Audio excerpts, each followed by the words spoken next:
เอาผมเป็นพี่น้องเอ้ยกับทักทายสบายดีเนาะดูอ่าโตอยู่ที่เฮือนบ่าวคำหลาเด้อผมเป็นพี่น้องเด้อมื้อนี้ก็ได้มื้อนี้มีข่าวดียังมื้อนี้รางวัลบ่รางวัลเนาะดูของขวัญเป็นโต๊ะหินแม่นบ่แมนโต๊ะหินอ่อนพี่น้องเอ้ยเนาะไผเอามาให้ตัวชิดทางตูซิดบ่ โอ้ดีใจดีใจอันเรื่องเฮือนนี่ก็เรียบร้อยบ่บัดนี้ ดู ตัวก่อเอวเทคานนี่ ดู เทแล้วไปแล้วเนาะ ดู อืมเอาผมให้พี่น้องเอ้ยเป็นจังได๋ซะมีงบหยังนำแน่แล้วทางทีมงานได้มาแจ้งงบหยังนำแน่หรือว่ายังบ่ทันมี ยัง ยังบ่ทันมีบ่พี่น้องเอ้ยเนาะจากที่ฮู้ตอนนี้ก็ยังบ่ทันมีเด้อผมให้พี่น้องเด้อเรื่องเฮือนเรื่องซานของทางเบาคำละเพิ่นแต่ว่าได้มาเห็นแบบนี้นี่ก็ถือว่าดีใจน้ำเล่าได้พี่น้องเอ้ยเนาะยุกเสาก็แอวเทคานสำเร็จแล้วบัดนี้ก็ได้เดี๋ยวสิให้กับทางเบาคำละพาไปเบิ่งเฮือนเนาะเพิ่นก็ขึ้นสูงส่ำใดพี่น้องเอ้ยเนาะตะกี้ว่าเอาก้อนหนึงแหละคือเว่าแหละเนาะย่านว่าน้ำมันเป็นน้ำแมันบ่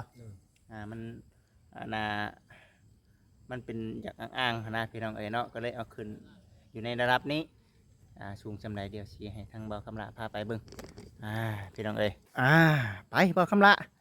พาทางพ่อแม่พี่น้องFCไปเบิ่งโอ้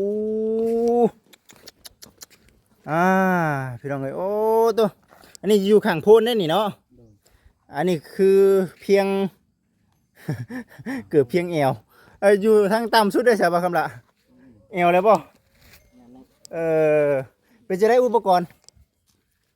เรื่องอุปกรณ์นี่เรื่องปูนเรื่องบล็อกแบกนี่ ปูนเรื่องบล็อกครบเลยป่ะ โดย ครบเรื่องก่อขึ้นนี่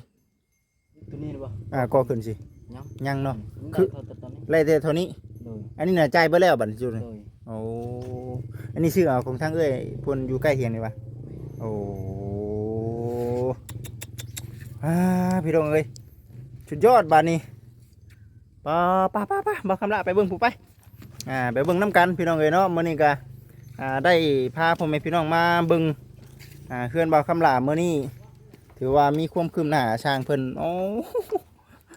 ใช้ประเทศอย่างนี้ใส่สร้างมื้อนี้เทคานกลางบ่โอ้ตัวสูงก็ดีได้พี่น้องเอ้ยเนาะ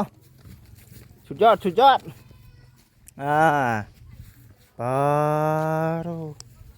คักแน่ดีนี่พี่น้องเอ้ยเนาะงามคักดีใจนำพี่น้องเอ้ย